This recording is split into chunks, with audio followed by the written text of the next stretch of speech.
Namo Amida Butsu. For anyone new to this channel, that means I entrust myself to Amida Buddha, the Buddha of limitless light. And I would recommend that you check out one of my introductory videos on this topic. So, heavens to Betsy's, or Sukhavati to Betsy's, day 12.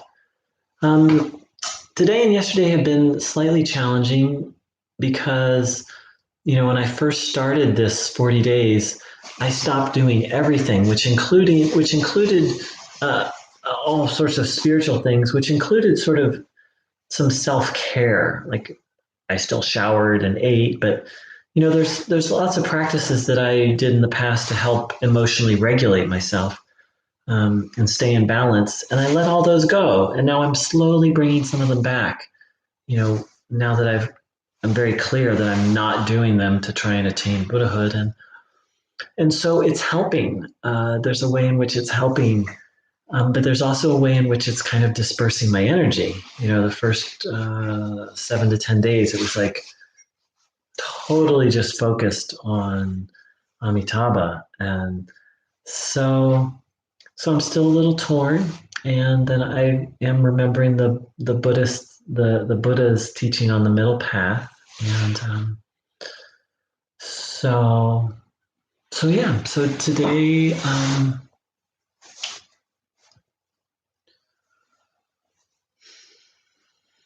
not sure what else. Yeah, I mean, there were some really wonderful things that happened. I was able to handle some situations with ease that normally might have been upsetting for me, and then there was just some stress and some. I've made a radical change in my life. Not just with adopting Shin Buddhism. I've made some other radical changes, and I'm just kind of coping with change. Um, and I'm really focusing on, ultimately this path is about relying on Amida to save us in the next life. And as someone who has struggled with addictive behaviors, and the last relapse is what led me back to this path, is I'm also looking for deliverance in this life from not all suffering, but the suffering of addiction, turning to Amida for help in this life as well. So sometimes that can be confusing, because again, there was initially just that focus of like birth in the Pure Land, and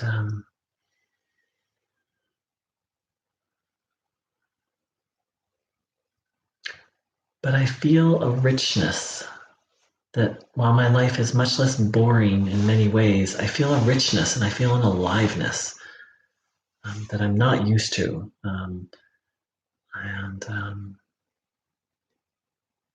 So something good is happening. Something good is happening from entrusting my karmic destiny to Amida, and fruit is being born. And sometimes it's messy and challenging, and that's one of the advantages of the Shin Buddhist path.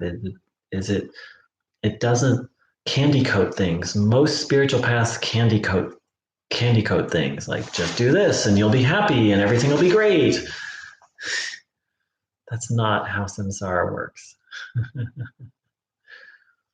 And so Jodo Shinshu, the Jodo Shinshu path has been very helpful in helping me to look at life realistically and not expect things to be perfect in this place that is far from perfect. Let's see if there's anything else. Yeah, I had my second conversation with Rev Joso of Amida-ji Retreat Temple, and that was so helpful. And highly recommend it to anyone who has questions or doubts. And that's all I've got for today. Thank you so much for dropping by.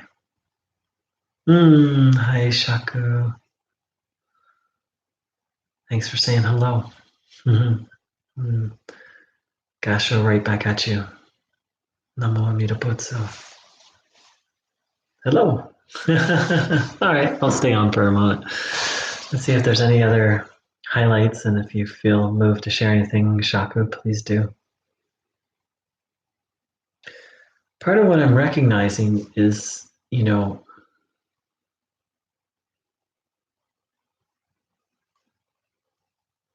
just, the whole world is based on this idea of self-power, and most religious and spiritual traditions and most form of Buddhism are. So I'm just being with how radical it is to have at my foundation this sense of, in a sense, enlightened hopelessness. And that can actually serve us on this path, a certain kind of hopelessness. So humility pays the way. Humility pays the way. In fact, I think it was Shaku who wrote a beautiful comment on one of my let's see if I can find it real quick.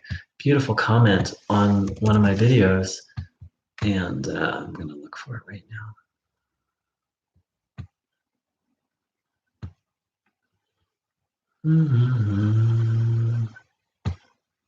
Yeah, here it is. Shaka wrote, realizing that I was a spiritual idiot allowed me to step out of Amita's way and allow him to ripen my karma enough to receive the one thought moment of Shinjin. Simple faith. This was truly the beginning of my life. That's beautiful. That's it's the paradox that in our, they say in 12-step program, in our powerlessness is where your power can be found. And I think that's very apropos to this path as well. That it's in our powerlessness that, as Shaku so beautifully said, in recognizing our powerlessness, then we get out of the way and Amita can do his work. Oh my heavens, we have 3 people on here. It's a this is a we're having a little Amita party. A little hi, I'm a spiritual idiot party. So yeah, so thanks. It's really sweet. Oh, now we're well, counting me, there were 4 of us. Soon I am going to do a live broadcast where we can all participate, and looking forward to that. I'm planting some seeds. And in the meantime, let's just take Shaku's very beautiful words and let's recognize our idiocy so we get humble enough. I read it again today that it's only when we renounce our strivings for enlightenment that Amita can but that's the way, just like Shaku beautifully said. Thank you so much, everybody. Namo Amita Butsu.